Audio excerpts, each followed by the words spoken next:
இந்த பூமியில இயேசுவால் எல்லாவற்றையும் செய்ய முடியும். ஆண்டவரால அற்புதம் செய்ய முடியும். ஆண்டவரால ஜனங்களை விடுவிக்க முடியும். ஆண்டவரால உடைஞ்ச குடும்பங்களை கட்ட முடியும். பாவத்துல, குடியில, விபச்சாரத்துல, வேசித்தனத்துல, போதையில, இன்னும் பலதரப்பட்ட அடிமைத்தனங்கள் இருக்கிறவங்களை விடுதலையாக்க இயேசுவால முடியும். ஏன்னா என்னுடைய பரிசுத்த வேதாகமம் சாட்சி கொடுக்கிறது, குமாரனாகி இயேசு கிறிஸ்து உங்களையும் என்னையும் விடுதலை ஆக்கினால் உண்மையாகவே நீங்களும் நானும் விடுதலை ஆவோமா? நல்லவர் ஆமென். கைகளை உயர்த்தி வர அல்லேலூயா. கர்த்தர் இந்த பூமிக்கு வந்ததனுடைய நோக்கம் பாவங்களை நீக்கி உங்களையும் என்னையும் காப்பாற்றுவதற்காக தான் வந்தார். எப்படி பிரதர் பாவத்தை நீக்குவாரு? நமக்குள்ள ஒரு கேள்வி இருக்கும், எப்படி என் பாவத்தை நீக்கிறது? பல வருஷமா என்னுடைய சிறு பிரயாயத்திலேயே இந்த குடி, பழா போன குடி, இப்படிதான் நிறைய நேரத்துல சொல்லுவோம், சாராயம் குடிக்கிறது விளையாட்டுத்தனமா என் ஃப்ரெண்ட்ஸ் கூட போய் ஆரம்பிச்சேன். இப்ப என் குடியை நிறுத்த முடியாம 30 வருஷமா போராடி கொண்டிருக்கிறேன்னு சொல்லுகிறவர்கள் உண்டு.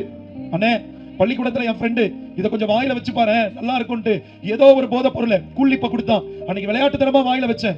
இன்னைக்கு வரைக்கும் என்ன அதை விட முடியல. என் வாழ்க்கையில என் படிப்பு, என்னுடைய ஆசீர்வாதம், என்னுடைய கவனம் எல்லாவற்றையும் சிதறடிச்சுக்கிட்டு இருக்கு இந்த பாவம். இன்னும் பல பேர் சொல்லுவாங்க, கஞ்சா என்கிற போதை பழக்கம், மாவா, இன்னும் பலதரப்பட்ட டேப்லெட்டுகளை கரைச்சி அது இன்ஜெக்ஷனா எடுத்துக்கொள்கிறோம். அது இல்லனா, அது தேவைப்படுகிற நேரத்தில் எனக்கு கிடைக்கலனா நான் மிருகமா மாறிடுறேன், நான் மனுஷனா இருக்கிறது இல்ல, திருடுறேன், சண்டை போடுறேன், வழிப்பறி செய்யறேன், இப்படி பல காரியங்களை சொல்லலாம். இயேசு பூமியில் பிறந்ததை நம்ம நினைவு கூறுகிற இந்த நாள்ல உங்களுக்கு எனக்கு ஆண்டவராகிய இயேசு சொல்லுகிறார், எப்படிப்பட்ட பாவமாக இருந்தாலும் அந்த ஆண்டவராகிய இயேசு கிறிஸ்துவை நாம் விசுவாசிப்போமானால் முதல் காரியம் நம்முடைய வாழ்க்கையில கர்த்தராகிய இயேசு கிறிஸ்து செய்வது, நம்முடைய வாழ்க்கையில ஆளுகை செய்து கொண்டிருக்கிற பாவ இருளை நீக்குவார்.